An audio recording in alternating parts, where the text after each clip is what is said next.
박승용의 셜록 홈즈, AI와 만나다. KKK 범죄, 셜록 홈즈, 5개의 오렌지 씨앗. 아서 코난 도일의 5개의 오렌지 씨앗은 셜록 홈즈의 전집 가운데 보이지 않는 공포를 다뤘다는 점에서 독특한 매력을 지닌 작품이다. 3명의 피해자는 모두 죽음의 경고장이자 경고 메시지인 오렌지 씨앗이 든 봉투를 받은 직후 의문의 죽음을 맞지만 범인의 정체나 범행 방식이 끝까지 직접적으로 드러나지 않는다. 이 작품은 홈즈가 철저한 분석과 논리로 범인의 정체를 파악했음에도 자연의 우연한 사고로 인해 법의 심판을 받지 못하게 되는 결말로 독자에게 일종의 무력감과 동시에 현실적인 씁쓸함을 안겨준다. 사건은 해결됐지만 정의는 실현되지 않았다는 이 독특한 구조는 추리소설의 통쾌한 마무리 공식을 깨뜨리며 오히려 더 큰 여운을 남긴다.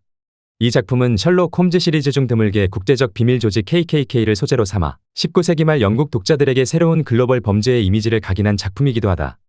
미국 남부의 인종차별주의 단체가 영국 본토까지 범죄의 손길을 뻗친다는 설정은 당시로선 파격적이었다.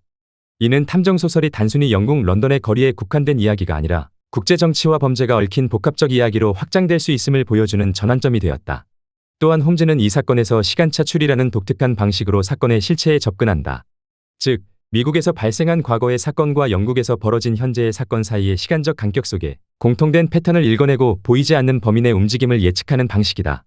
이는 가설련역법의 변형된 형태로 볼 수 있으며 홈즈의 추리 기법이 얼마나 유연하고 창의적인지를 잘 보여준다.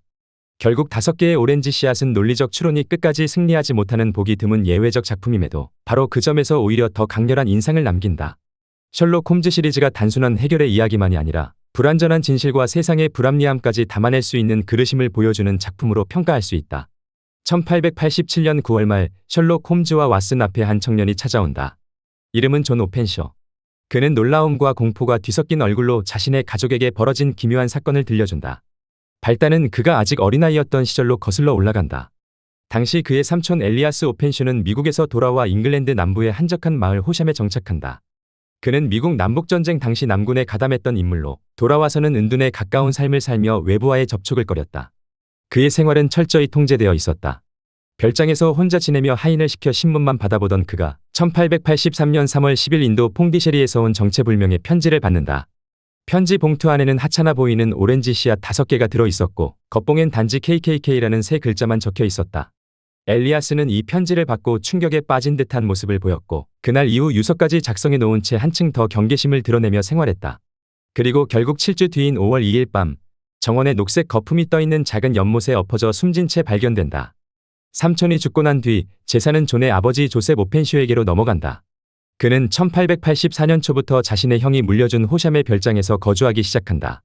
그리고 또다시 1885년 1월 4일 아침 스코틀랜드 던디에서 온 똑같은 봉투와 함께 5개의 오렌지 씨앗이 배달된다. 이윽고 포츠다운 힐 요새의 지휘관으로 있던 오랜 친구를 만나러 간 조셉도 편지를 받은 지 5일째 되는 날 시체로 발견된다. 그 일대의 흔한 깊은 백악갱 속으로 추락해 사망한 모습에 경찰은 사고사로 처리한다. 하지만 존은 의문을 거둘 수 없다. 부친의 죽음 이후 모든 정황을 수상하게 여긴 그는 어디로 가든 위험은 마찬가지일 거라고 확신하고 계속 그곳에서 머문다. 그러나 2년 8개월 동안 아무 일도 없던 그에게 전날 아침 마침내 5개의 오렌지 씨앗이 담긴 편지가 도착한다. 발신지는 런던 동부 지구이며 봉투엔 KKK라는 기호가 선명히 적혀 있다. 이제 그는 이 괴이한 위협이 단순한 우연이 아니며 반드시 실체가 있는 악의적 조직의 소행이라 확신하게 된다. 그렇게 그는 마지막 희망을 걸고 셜록 홈즈를 찾아온 것이다. 홈즈는 조심스럽게 사건의 실마리를 따라간다. 그는 오펜쇼 가문에 다가온 이 정체불명의 공포가 단순한 협박이나 불행한 우연이 아니라 명백한 의도를 가진 누군가의 지속적인 계획임을 직감한다. 그리고 자신만의 방식으로 진상에 다가서려 하지만 시간이 그리 넉넉하지 않다. 결국 의뢰를 맡은 다음 날 아침 존 오펜쇼마저 전날 밤 워털루 다리에서 템즈강에 빠져 사망했다는 사실을 신문기사로 알게 된다. 경찰은 단순 실족사로 결론 내리지만 홈즈는 그것이 마지막 경고에 따라 실행된 계획적 살인임을 확신한다. 이 사건은 홈즈의 수많은 의뢰 중에서도 가장 서늘한 여운을 남긴 사건으로 남는다. 범인의 정체는 알아내지만 법의 심판은 끝내 그들을 따라가지 못한다. 정의는 추적되었지만 실현되진 못한 채 남은 셈이다.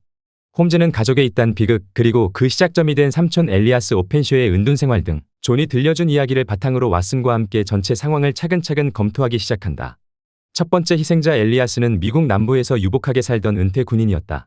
그런데 왜 풍요로운 미국 생활을 뒤로하고 외롭고 음습한 영국의 시골로 돌아왔을까? 홈즈는 말한다.